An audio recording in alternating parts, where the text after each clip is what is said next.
katita, panibagong araw, panibagong laban na naman. Birthday pala ni ate ng September 29 mga katita, kaya napag-isip-isipan niya kumain kami sa labas nung pagka-September 30. Kasi mga katita, yung September 30 ay Sabado, kaya walang mga trabaho, kaya available silang lahat.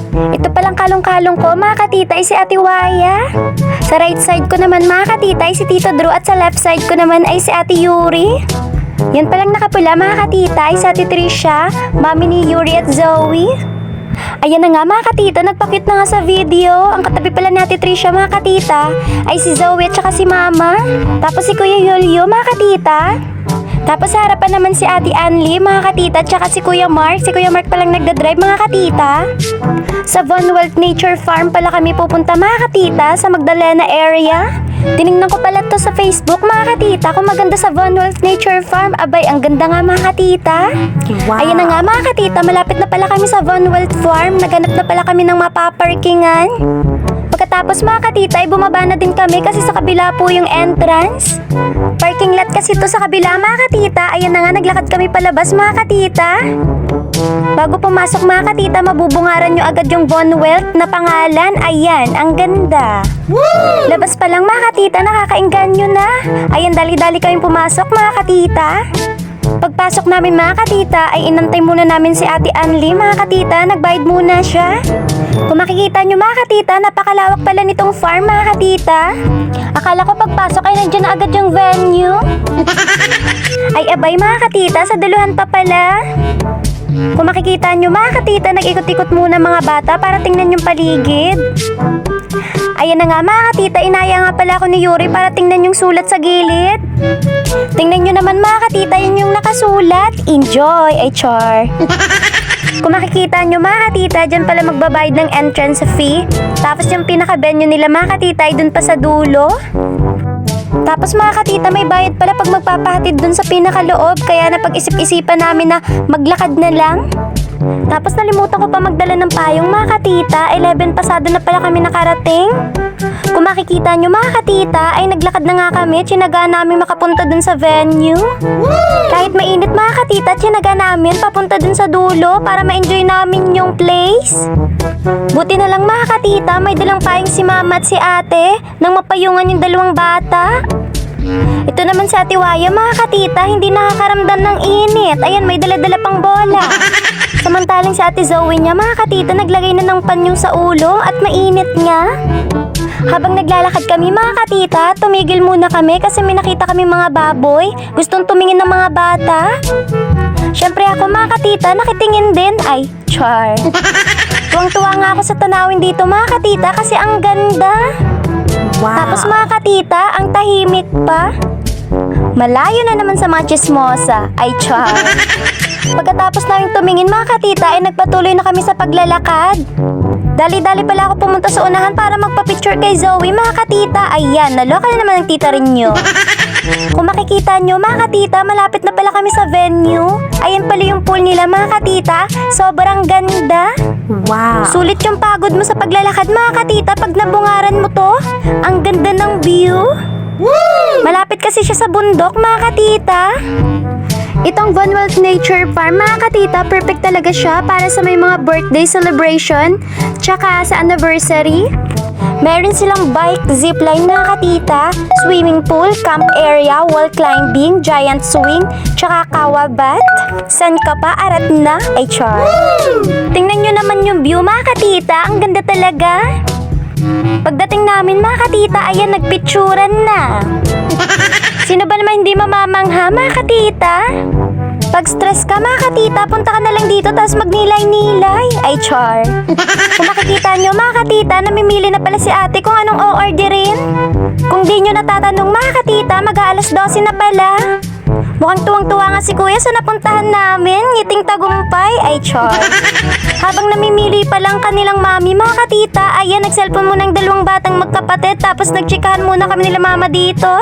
Maya-maya mga katita, inaya na ako ni Yuring umihi. Ayun, pumunta nga pala kami sa CR. Pagpunta sa CR, ayan, bonggang-bongga din. Kaganda talaga ng CR nila mga katita. Sobrang linis. Wow. Pagkatapos ng isang oras na pag-aantay mga katita, maya-maya ay kumain na kami. Di na naka-video ng maayos mga katita kasi gutom na at alauna na. Sulit din dito ang pagkain nila mga katita, sobrang sarap. Wow. Busog na naman ang mga bituka. Kung makikita nyo mga katita, yan pala yung bike zipline nila. Ayan, ang ganda. Kung gusto nyo din gumala dito mga katita, wag na kayo magdalawang isip. Ay, char. Busog na nga yung tiyan nyo sa masasarap na pagkain nila mga katita. Plus, mabubusog pa yung mata nyo sa magagandang tanawin. Pagkatapos namin kumain mga katita, napag-isip-isipan namin gumala. Para sulit yung punta namin mga katita. Sa baba pala kami gumala mga katita. Ayan, naglakad-lakad kami pababa.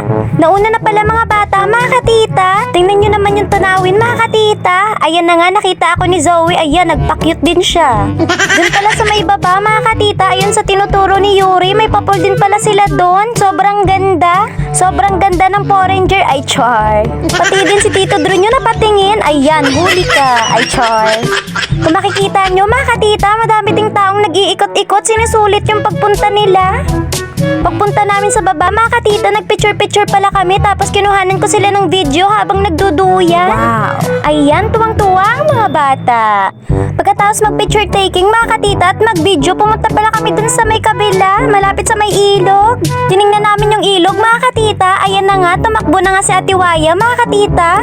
Ako naman mga katita, dali-dali papunta sa ilog. Ayan, ganun din si Mama. Gusto ko din makita mga katita kung gaano kaganda yung ilog nila. Kung gusto nyo magkayaking mga katita, meron din dito sa Von Wealth Nature Farm. Pagkatapos naming tumingin mga katita, ayan, nag-ikot-ikot na naman kami sa kabila mga katita. Enjoy na enjoy yung mga bata sa pag-iikot mga katita. Syempre ako din. Ay, char. Probinsyang-probinsya talaga mga katita. Dito pala mga katita sa nilalakaran namin ay camp area.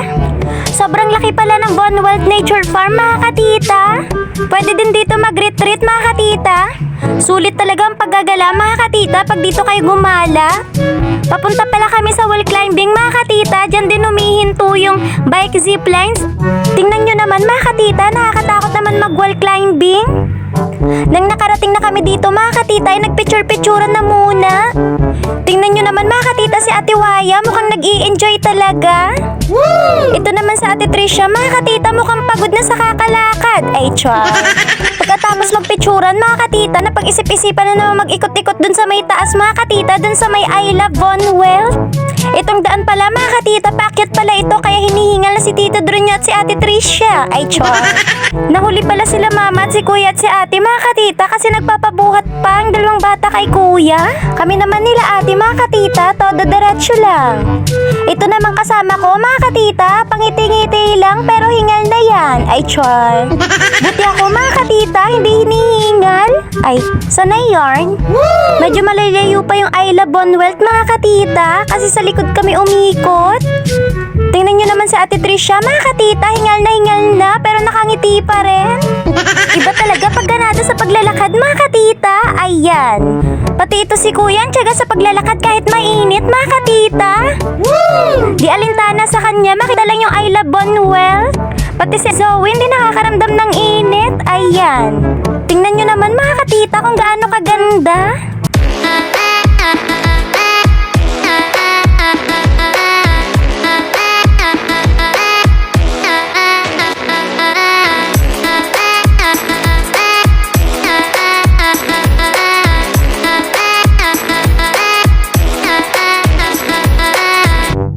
Kung gusto nyo ng pasalubong mga katita tsaka souvenir, pwede na kayong bumili dito. Meron din sila. Wow. Dito na pala kami nagdiretso sa playground mga katita. Naglaro muna sila Ate Waya. Sinulit nila yung oras na natitira mga katita para ma-enjoy nila. Syempre ako din mga katita. Ay, isip bata yarn. Ang sarap lang talaga bumalik sa pagkabata mga katita. Yung wala kang iniisip, puro laro lang. Yung wala kang problema, yung lollipop lang iiyakan mo pag di ka binigyan ng ate mo, ay char. Ang hirap pala ng realidad ng mundo habang lumalaki ka, habang nagmamatured ka. Nandun yung pressure na dapat ganito, ganyan. Malito, tama yan. Sabayan pa ng mga taong hihilahin ka pababa.